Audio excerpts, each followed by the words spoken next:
The Kingdom of Bhutan, often dubbed the happiest place on earth, is nestled at the foot of the Himalayas, wedged between India and China.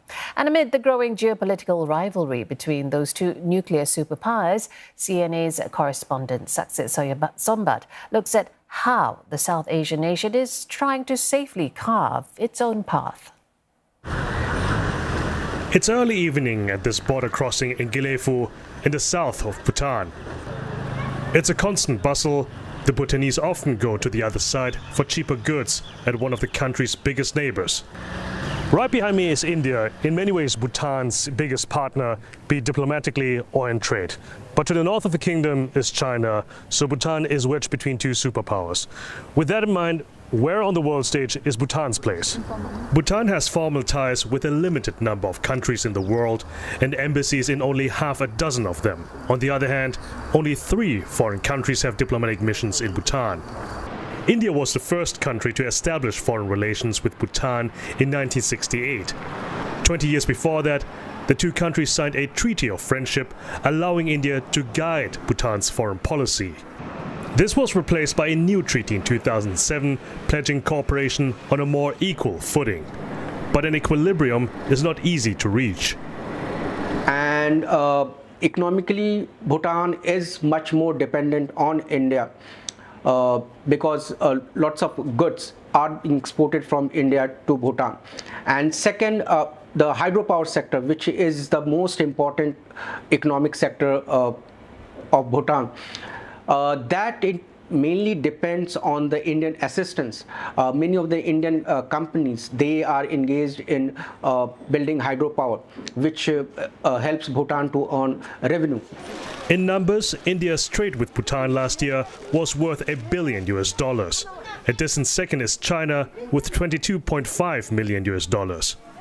Bhutan has no official ties with its northern neighbors China, but it doesn't mean there have not been any exchanges. And it also doesn't mean that these have been without problems. Since 1951, China and Bhutan have been engaged in a border dispute over the Doklam Plateau, an area near Bhutan's border with India. 2017 saw a 2-month-long standoff with Indian soldiers, preventing Chinese military from building a road into what Indians say is their territory. Bhutan did not react, indicating its unease at being caught in a dispute between two nuclear superpowers.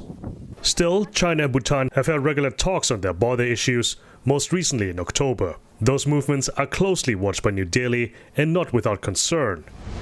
Those concerns were not apparent when Indian Prime Minister Narendra Modi visited the capital Thimphu in March.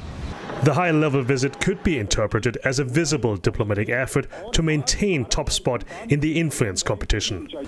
The warm welcome from Bhutan's Prime Minister, but more significantly its monarch, displays the long-standing ties between the two neighbors. In an exclusive interview with CNA, Prime Minister Shering Topge was cautious when asked about Bhutan's approach to its big neighbors. Bhutan is a small, landlocked country, sandwiched between giants.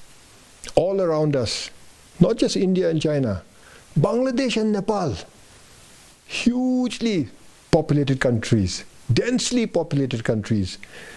And we, if anything, probably are underpopulated. We have a very small population.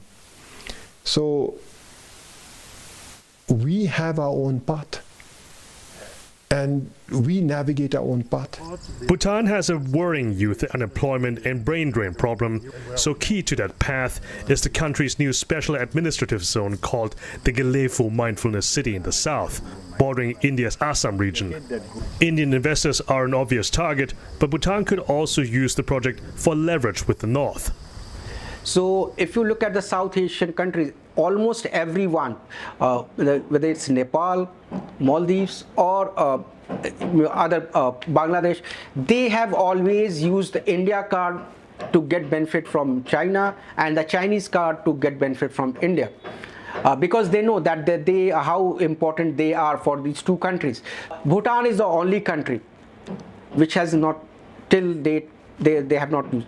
But given this boundary engagement with the Chinese, there are some anticipation that they may go for it. They may do what other South Asian countries have done. There is a chance to get the best of both worlds. the best from both neighbors when Bhutan is applying one of its most well-known traits to its foreign policy: mindfulness balance. Saksith, Saiyasombut, CNA, Gilefu, Bhutan.